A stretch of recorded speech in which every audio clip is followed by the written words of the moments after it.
Hello, I'm Dr. Jeanette Raymond, psychologist, psychotherapist, and relationship expert, here to talk to you today about managing your relationship when your partner suddenly becomes very hostile and aggressive towards you. So I'm going to tell you the story of a couple, Cara and Miles, both in their 30s, married with children, both working full-time. And there was a problem between them that would often take Cara by surprise. Out of nowhere, Miles would suddenly get very hostile and condemn her and make her feel like a piece of dirt. And she never knew when it was coming or what it was about. She was always mystified, and she'd try to appease him and, calm him down and try to reason with him and talk to him. But it never ceased to surprise her that no matter how good their relationship was in between times or, whatever issues they try to iron out, from time to time he would become extremely hostile and she would get anxious and nervous about the stability of their relationship and the possibility that he might get violent or abandon her or throw her out. So they did have some issues, and let me tell you about them. The issues were that Miles felt that Cara was more interested in her job than she was in him and their kids, because she did enjoy her job and she took care of kids in a school. She was a school nurse, and he wanted her there full time at home. He wanted all her attention on him and the kids, and he got very anxious and concerned that when she wasn't there with them, that he was forgotten about, he didn't matter, she could abandon him, find someone else, run off, all those things. So he was kind of insecure. From their discussions, nothing she said seemed to appease him. He'd be okay for a few minutes and then he'd get very hostile and angry. And when he got angry, he demeaned her. He devalued her in her role as a mother, as a wife, as a family member. He condemned her, and then he didn't want to sit next to her, he didn't want to sleep with her, he didn't want to have to do anything with her, as if she was like, tainting him if he got any closer. And this was all very mysterious and scary to Cara. So how can we help Cara to understand what was going on for Miles?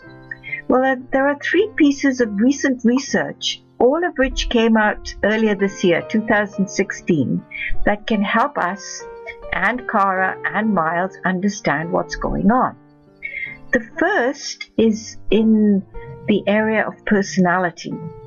So there was a piece of research that showed that hostile people have 3 kind of personality traits that combine, and when combined, give rise to hostility and aggressive attitudes. And the first one is anger, the second one is contempt, and the third one is disgust. And there's a little label for them. It's called ANCONDI, A-N for anger, C-O for contempt, and D-I for disgust. So you can see how Miles fitted into this kind of personality structure. He would be very angry with her whenever he felt incorrectly that she didn't love him because she was working, that she loved her work more than him, that she was being disloyal by having friends in her workplace and not just focusing on the family. Get really angry and rageful. And then he would start showing his contempt for her by demeaning her. She was a useless wife. She was too tired to take care of her kids. She didn't care about her husband's welfare. She was no good. There were thousands of other people much better than her. Like, he just condemned her as a wife, as a mother, as a sexual partner. She was no good at anything. She was just, useless. She was unreliable, untrustworthy, the worst of the worst. And of course, those feelings came when he needed to feel strong and superior. So then he threw out all his condemnation at her.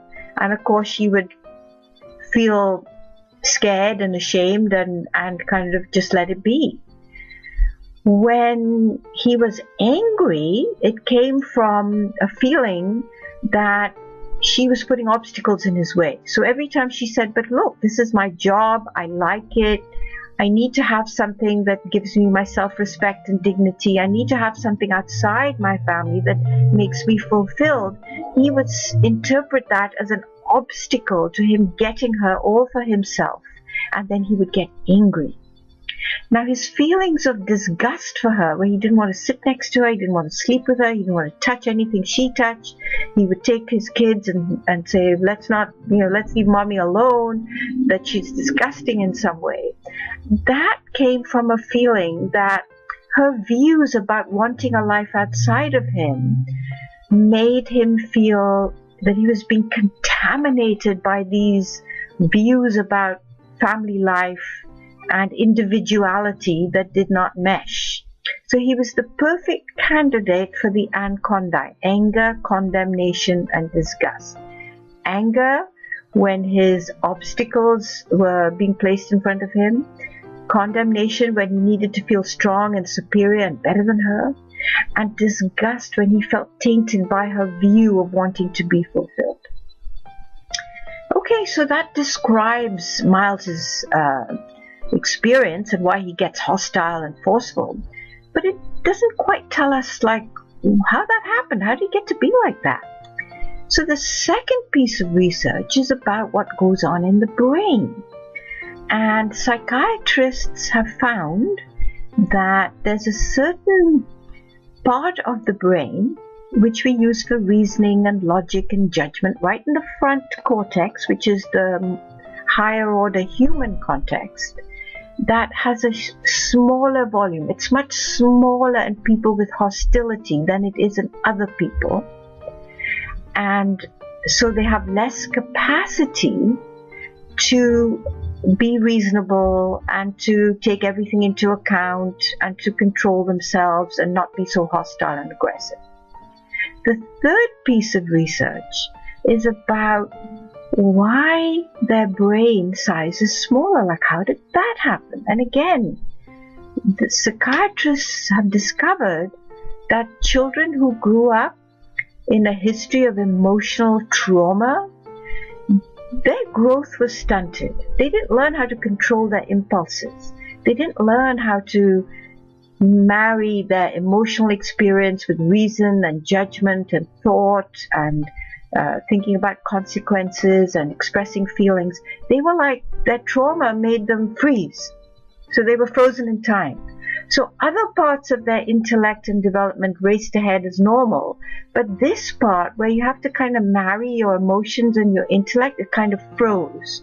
And so the brain volume stayed very small, undeveloped. And then it gives rise to the anaconda: anger, condemnation, and disgust. So this is Miles to a T. In his childhood, he grew up the child of two alcoholic parents who were emotionally unavailable. And when they were available, they just ridiculed him because they wanted to feel superior. They made fun of him, they mocked him, and they bullied him because it made them feel good. So now he's doing the same thing, and of course he can't do anything else because that part of his brain that should have developed is not developed. So poor Kara is having to kind of be on the receiving end of all this. But is she scot-free? Is she not involved in this at all? No. She's also part of the dynamic. So let me explain what happened to her growing up. When she was growing up, her mother was very strong and forceful and was having a lot of affairs behind her father's back, and her father did nothing about it. She saw her mother kick him into the dust and he would just take it. He was kind of wimpy.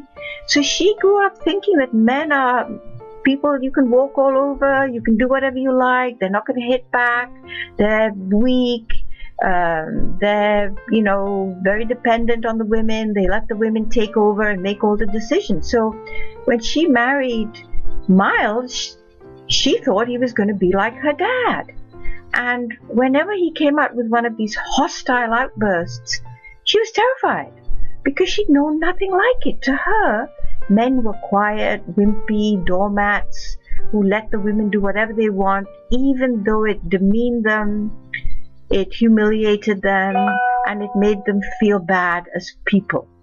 So that's why she can't stand up to Miles in these moments.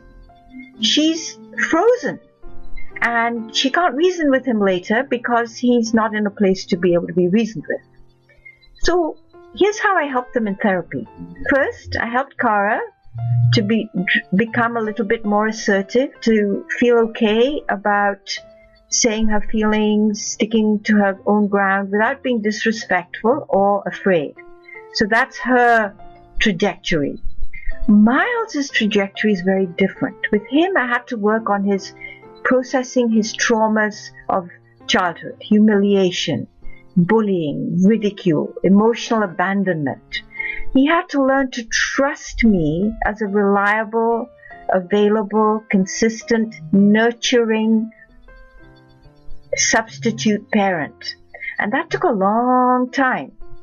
But I worked with both of them in parallel, and every now and again I brought them together to help them practice speaking to each other as equals, not wanting to be superior or inferior, or one giving in and the other one having a power trip.